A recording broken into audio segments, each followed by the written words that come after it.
আজ পর্যন্ত মুক্তিযুদ্ধের প্রকৃত ইতিহাস লেখা হয়নি। প্রকৃত ইতিহাস যে লিখেছে সে তার মতো করে লিখছে। তো জনাব আজিজ, আপনার কাছে যেতে চাই, আপনারও কি মনে হয় বিশ্বাসের ঘাটতি ছিল নাকি দুর্বৃত্তায়নের পথে আর ছিল?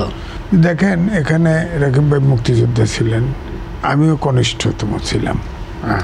তো এখন বিষয়টা হচ্ছে যে মুক্তিযুদ্ধের যে প্রত্যাশা ছিল, জুলাই গণঅভ্যুত্থান যেটা হয়ে গেল 5ই আগস্টে, অনুরূপ একটা আকাঙ্ক্ষা ছিল। কারণ শেষে কোটা আন্দোলন হলেও শেষে কিন্তু ফেসিবাদ বিরোধী রূপান্তরিত হয়। কিন্তু প্রথম হচ্ছে আমাদের যেটা হচ্ছে, আমার কাছে ঘাটতি, দেশ স্বাধীন হওয়ার পরে যে পদক্ষেপগুলো নেওয়া উচিত ছিল দেশ গড়ার জন্যে, প্রপার পদক্ষেপগুলো নেওয়া হয়নি। দ্বিতীয়ত, আজ পর্যন্ত মুক্তিযুদ্ধের প্রকৃত ইতিহাস লেখা হয়নি। এটা হলো এই প্রজন্মের জন্য ঘাটতি, যে যার ফলে মুক্তিযুদ্ধের ইতিহাস নিয়ে নানান বিতর্ক কিন্তু হচ্ছে। প্রকৃত ইতিহাস যে লিখেছে সে তার মতো করে লিখছে, এবং আমাদের দেশ ওই মুক্তিযুদ্ধের পরে জাতিটা কিন্তু পলিটিক্যালি বিভক্ত হয়ে যায়, যার ফলে প্রকৃত ইতিহাসটা আমরা পাইনি। 1, 2 হলো ধরেন পদ্মা সেতু, মেট্রো রেল এবং এলিভেটেড এক্সপ্রেসওয়ে নির্মাণের গর্বিত অংশীদার বসুন্ধরা সিমেন্ট। মুক্তিযুদ্ধে এক পক্ষ মুক্তিযুদ্ধ করেছে, ছোট্ট একটা ধরেন জামাত ইসলাম, মুসলিম লীগ খয়রুদ্দিন আর একটা দল ছিল, সম্ভবত ন্যাপ ছিল, অল্প কিছু বিরোধিতা করেছে।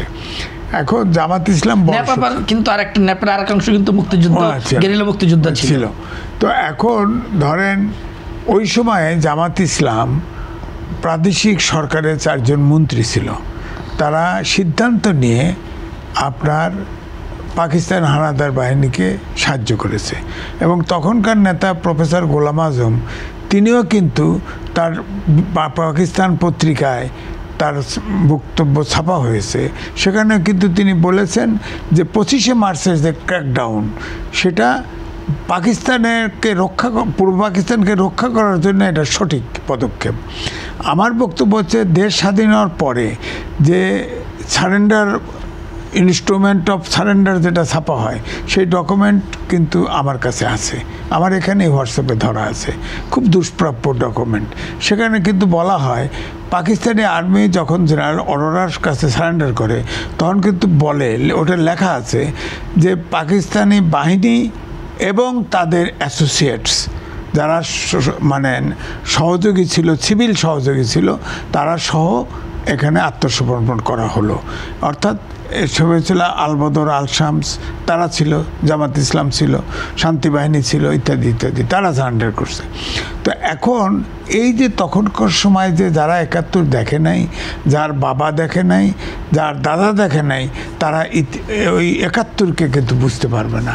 সুতরাং ইতিহাসটা দরকার ছিল, ইতিহাস, সেই ইতিহাস আজ পর্যন্ত নাই। আমি যদি বলি কোন কোন জরিপে আপনার মুক্তিযোদ্ধা কতজন আছে, এটা কোনো জরিপ হয়েছে? এখন তো ভুয়া মুক্তিযোদ্ধা বহু, আপনার নিবন্ধন নিয়ে গরিবের ট্যাক্সের পয়সা খাচ্ছে। আমি তো মনে করি এই সরকার পারত এটা জরিপ করে ঠিক করতে, করে নাই। তারপরে অ্যাকচুয়ালি কতজন নিহত হয়েছে, কতজন শহীদ হয়েছে, কতজন বীরাঙ্গনা হয়েছে, কতজন আপনার এই যে ভারতে গিয়ে আপনার আশ্রয় শিবিরে আশ্রয় নিল, কতজন মারা গেছে, কতজন প্রকৃত গেছিল, কোনো কিন্তু সঠিক তথ্য নাই।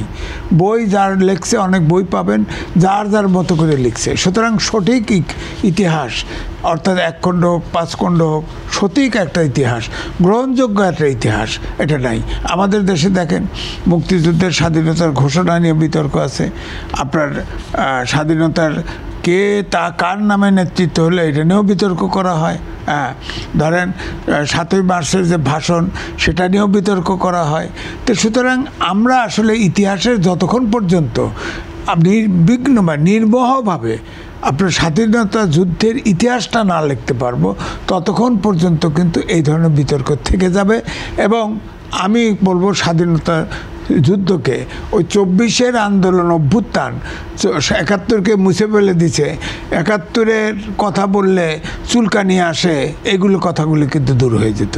এখন আমাদের এটা নাই। এই ইতিহাসটা, আমি বলবো ইতিহাসটা কিন্তু আমাদের কাদের জন্য খুব চুলকানি প্রয়োজন। আসে দেখতে স্পষ্ট বলেন। না, চুলকানি তো আসে রাজাকারদের, যারা রাজাকারের বাচ্চা অথবা রাজাকার, তাদের চুলকানি আসে। আমাকেই এক টকশোতে বলছে 71-এর কথা কি চুলকানি আসে পাছায়? সে তো রাজাকারের বাচ্চা, সে তো তার চাকরানির, তার বাপের চাকরানির ছেলে সে।